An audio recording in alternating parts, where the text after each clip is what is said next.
धनुष बाण फेंक कर, युद्ध से पीठ फेर कर खड़े हुए उस अर्जुन को, जो हताश हो चुका है, युद्ध की इच्छा को छोड़ चुका है, वह वीर जिसके मन में कायरता का गुण आ चुका है, उसे उपनिषद और दर्शन के रस से डूबे हुए शब्दों के द्वारा जब श्री कृष्ण ने झकझोर दिया, तो भारत में धर्म की स्थापना पुनः हो सकी।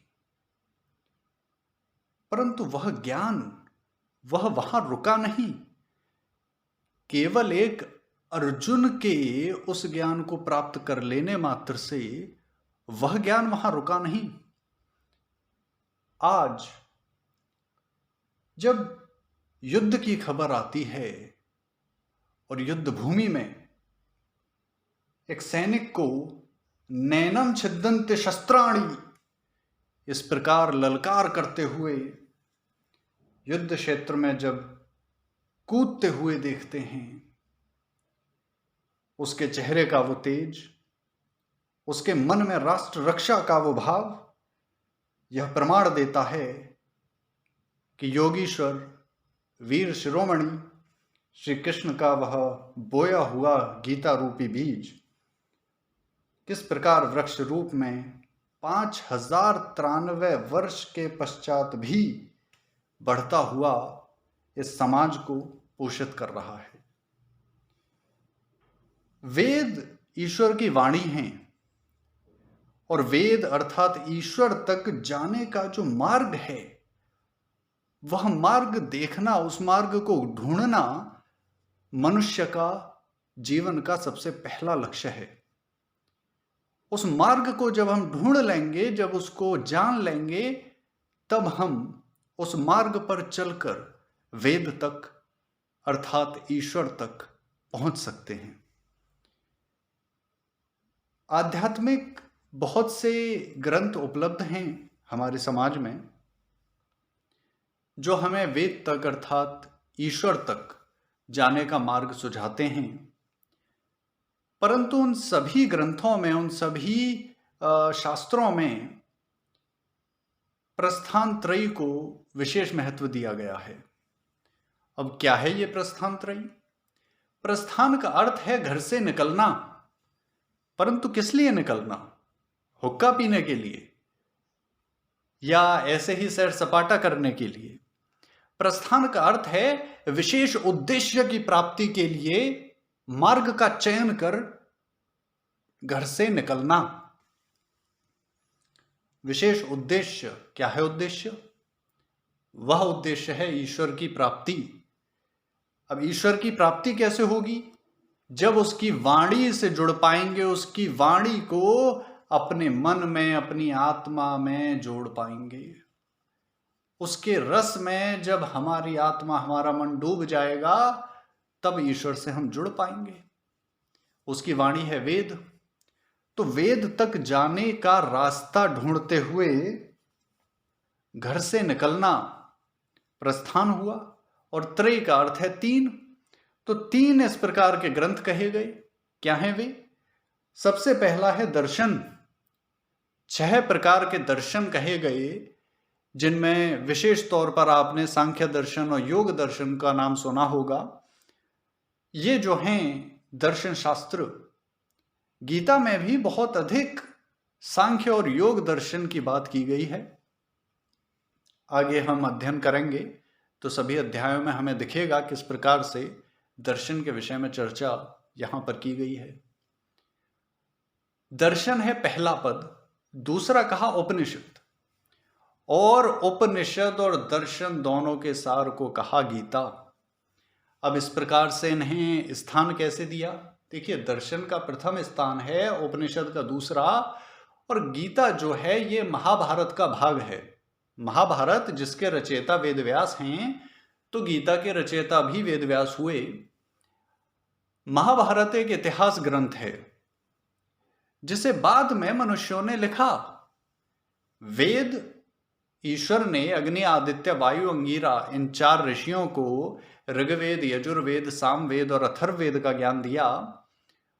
उसके पश्चात ऋषि ब्रह्मा एवं उनके शिष्यों ने, ऋषि ब्रह्मा ने 4 उपवेद तैयार किए उन चारों वेदों से। उसके पश्चात उनके शिष्यों ने दर्शन, उपनिषद आदि की रचना की। युद्ध भूमि में जब अर्जुन खड़ा है, व्याकुल है, दुखी है, परेशान है, हताश है, उस समस्या को समझते हुए उसका निराकरण करने को श्री कृष्ण ने, अब तीक्ष्ण बुद्धि देखिए, युद्ध भूमि में समय इतना नहीं होता कि आप सैनिकों को रोककर आप वहां पर प्रवचन देने बैठ जाएंगे, क्योंकि यदि आपने ऐसा किया तो एक अर्जुन ही नहीं, पूरी की पूरी सेना हताश हो जाएगी। अतः आवश्यक था कि कम शब्दों में वेद के, उपनिषद के, दर्शन के ज्ञान को कहा जाए। वेद तो बहुत विशाल है, बहुत विषय उसमें आ जाते हैं, तो श्री कृष्ण ने चुनाव किया कि अर्जुन को इस समय रास्ता दिखाने की आवश्यकता है, तो इसे हम दर्शन और उपनिषद का सार, एक उसका संक्षिप्त रूप इसे बताते हैं। कुछ श्लोकों में उन्होंने ऐसी बात कही। जब महाभारत की रचना महर्षि वेदव्यास कर रहे थे, तो श्री कृष्ण ने निवेदन किया महर्षि वेदव्यास से कि ये जो उस समय मैंने ज्ञान का अमृत जो अर्जुन को दिया, उन बातों को और विस्तार से आप अपने ग्रंथ में लिपिबद्ध करें, क्योंकि भविष्य में मानव मात्र को बहुत आवश्यकता होगी इस प्रकार के ज्ञान की। गीता एक ओर जहां हमें व्यवहारिक ज्ञान देती है, दूसरी ओर आध्यात्मिक ज्ञान देती है। जहां एक ओर हमें बताती है कि दिनचर्या के कार्य कैसे किए जाएं, तो वहीं दूसरी ओर हमें बताती है ईश्वर तक कैसे पहुंचा जाए। जी हां, गृहस्थ से होकर ईश्वर तक का रास्ता जाता है। कुछ व्यक्ति ऐसी कपोल कल्पना कर लेते हैं कि गृहस्थ से बचते हुए, समाज से बचते हुए वन में जाकर बैठ जाऊंगा, ध्यान में बैठूंगा पेड़ के नीचे और मुझे ब्रह्म ज्ञान मिल जाएगा। परंतु क्या ऐसा संभव है? असंभव है। सबसे पहले वेद कहता है कि समस्त पदार्थ, समस्त मनुष्य, देव आदि सभी के गुणों को जानो। इसीलिए ईश्वर ने सबसे पहला जो वेद दिया, ऋग्वेद दिया। उसके उपरांत ऋषि को यजुर्वेद दिया, अर्थात उस ज्ञान को प्राप्त करने के पश्चात कर्म करके अपनी इच्छाओं की पूर्ति कैसे करोगे, कर्म करने की विधि बताई यजुर्वेद में। परंतु केवल ज्ञान होने और कर्म करने से लक्ष्य पूर्ति नहीं होगी, उसके लिए आपको भक्ति भी आवश्यक है। ईश्वर भक्ति के लिए सामवेद दिया, जिसमें उपासना के विषय में बताया। परंतु अथर्ववेद में बताया कि किस प्रकार से ज्ञान, कर्म और उपासना को वैवाहिक जीवन में उतार कर गृहस्थ, सब सर्वप्रथम ब्रह्मचर्य, उसके पश्चात गृहस्थ और वानप्रस्थ और संन्यास आश्रम की पूर्ति कर मोक्ष प्राप्त किया जाए। एक श्लोक में गीता के विषय में बड़ी अच्छी बात, ये जो पूरी हमने कही, इसे कम शब्दों में कहा गया। सर्वोपनिषदो गावो, अर्थात जो सभी उपनिषद हैं, एकादश उपनिषद, जो 11 उपनिषद हैं, वे सभी गौ के समान हैं, गाय के समान हैं। दोग्धा गोपाल नंदन, जो दोग्धा है, जो ग्वाला है, जो दूध को उसको निकाल रहा है, वह कौन है? वह कृष्ण है, श्री कृष्ण हैं। तो ग्वाले कौन है? श्री कृष्ण हैं। यहां पार्थो वत्सो सुधीर भोक्ता, पार्थो, पार्थ जो है, अर्जुन जो है, वह क्या है? बछड़ा है। और जो सुधीजन हैं, वे कौन हैं? वे भोक्ता हैं, उपभोक्ता हैं उस दूध के। उसके आगे कहा दुग्धम गीता अमृतम महत, जो वह दूध है वह गीता रूपी अमृत है। तो इस श्लोक में बड़ी अच्छी बात कही।